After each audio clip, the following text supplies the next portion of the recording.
মেয়েটা ভালো ছবি আছে।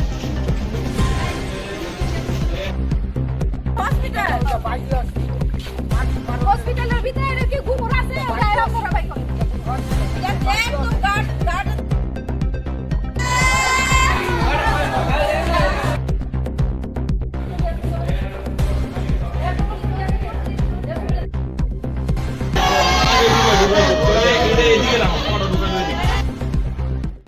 আনুমানিক 1টা নাগাদ আমতলী থানাতে একটা ইনফরমেশন আসে যে শান্তিনিকেতন যে মেডিকেল কলেজটা আছে সেই কলেজেরই একজন মহিলা স্টাফ সেটা হোস্টেলের রুমে ওনাকে ঝুলন্ত অবস্থায় পাশে ঝুলন্ত অবস্থায় পাওয়া গেছে। তো ইনফরমেশনটা থানাতে আসার সঙ্গে সঙ্গে আমতলী থানার থেকে অফিসার ইনক্লুডিং ওসি আমতলী যে ঘটনাস্থলে ওরা ছুটে যায়।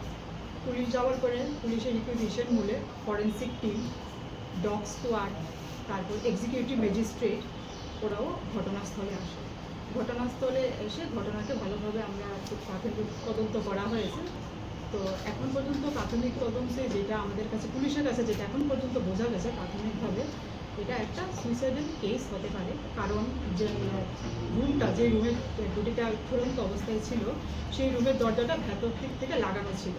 তো সেই দরজাটাকে হোস্টেলের কিছু স্টুডেন্টস, গার্ডস, স্টাফ ওরা মিলে দরজাটাকে বাইরের থেকে খোলা হয়েছে।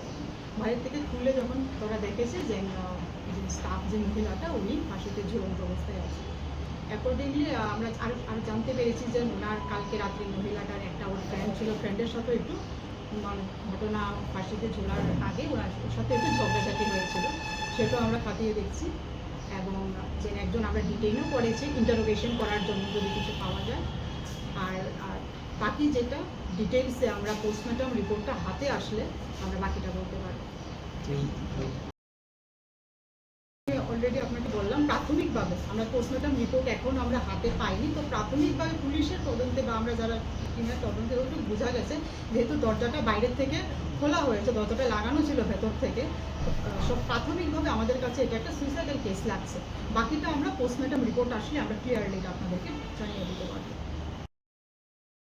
क्या आपके पास पुराना गोल्ड ज्वेलरी है जो नहीं तो अब समय है उसे कमल ज्वेलर्स में लीजिए ओल्ड गोल्ड एक्सचेंज का फायदा। अपना पुराना सोना लाइए और बदलिए उसे नए हॉलमार्क्ड गोल्ड या डायमंड ज्वेलरी में। 100% transparent purity testing, current market rate के हिसाब से बेस्ट वैल्यूएशन और पूरा भरोसा। आज ही विजिट कीजिए स्वर्ण कमल ज्वेलर्स, पुराना।